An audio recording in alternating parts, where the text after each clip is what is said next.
All right, obviously extremely proud of our guys and how they continue to battle and find a way. Tonight, obviously, the obvious stat is the ability to make 13 threes.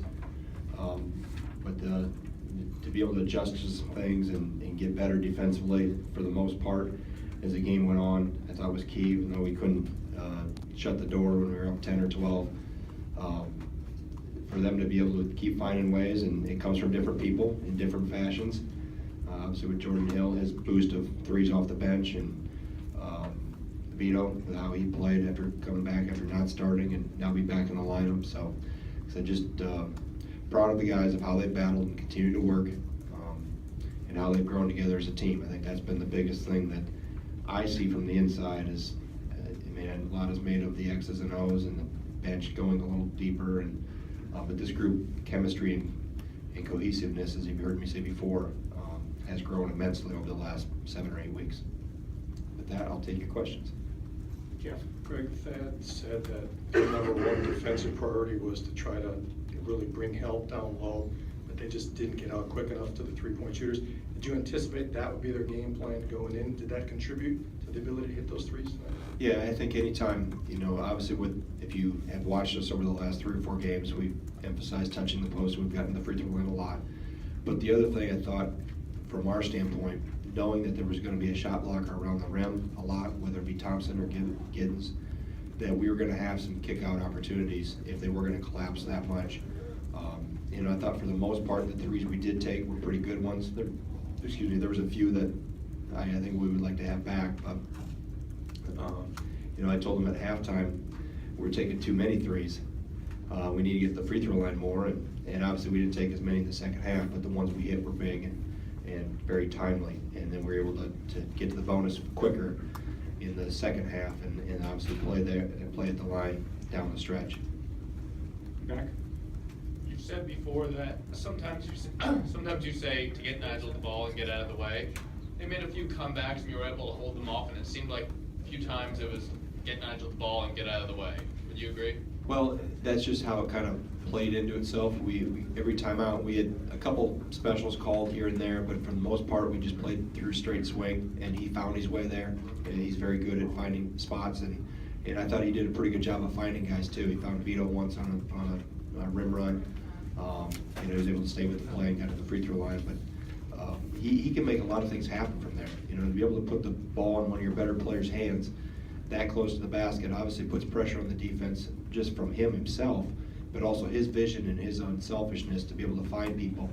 And I thought we did a good job of spreading the floor. We didn't get too bunched up. We did a good job of running to the rim on the ball side and taking that extra help guy away, or at least making him have to make a decision.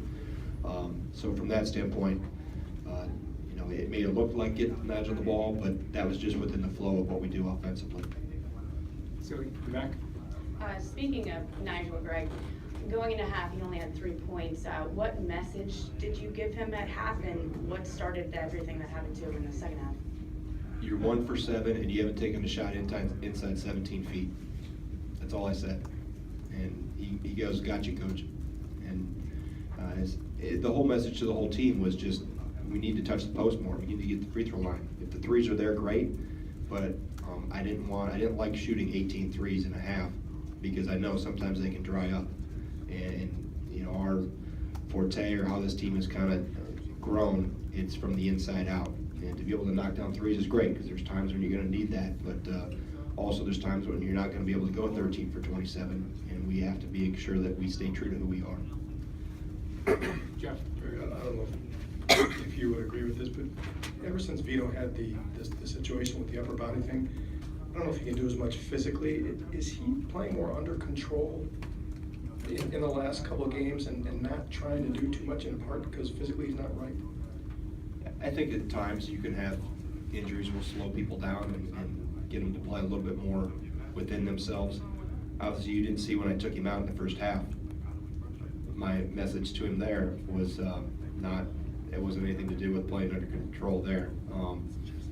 Shot selection waned a little bit, along with some other things, blocking out, the simple things. So he got that message and made sure in the second half that he stayed within himself and within what's best for this team. That's really what it boils down to.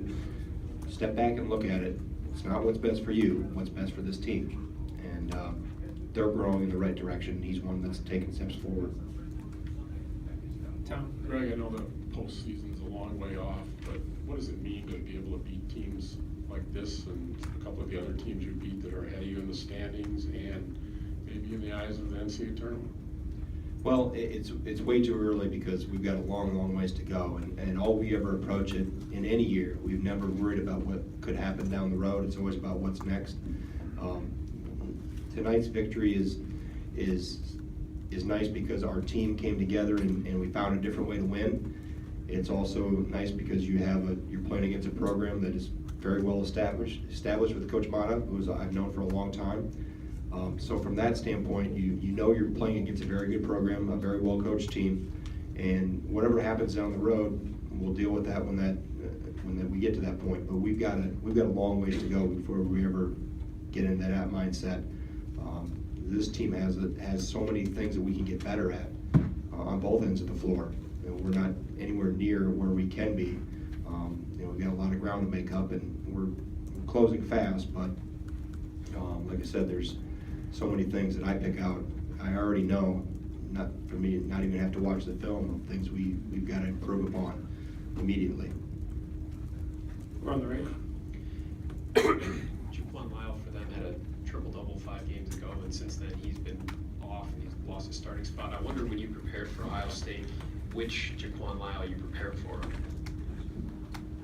The one that showed up tonight, I know how good a player he is. And the thing with that is, we talk a lot about not giving a team confidence or an individual confidence, and right off the bat, we let him go off the first ball screen he came off of and go right to the rim. And we had a miscommunication and a mistake there made on handling the ball screen. And I've always talked about making sure that, excuse me, we don't give any players an easy basket to get their confidence going. It was the easiest basket he had all night, but then he hits a step back 3, then he hits a 3 in transition, and it got his motor going a little bit. And that was our fault from the first one because we gave the first couple were too easy. And good players do that. They feed off that, and then they get a couple easy ones. We have players that do that. Nigel and Bronson, Ethan does that. You get a couple easy ones, then the harder ones become simpler. And then you're hitting shots with the guys in your face, step backs, those type of things. So we need to do a better job of making sure any player doesn't get any type of confidence building play.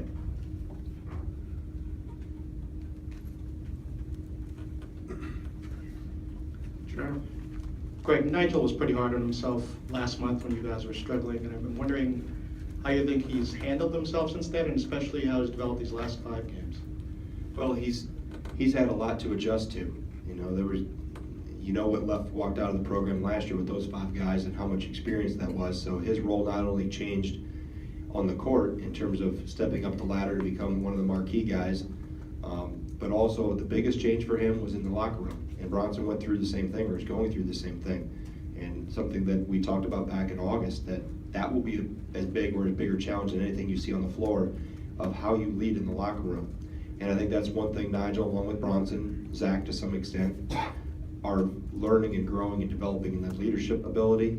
And that's starting to show on the floor, and it's also starting to show in terms of what he's been able to do for the other guys. Now he's been able to show an example of how to practice, how to play, how to carry yourself. Some of the best leaders we've had here have been people of very few words and don't have to say a whole lot. So I think the biggest thing for him is he's become a better leader. And by becoming a better leader, he's become a better player himself.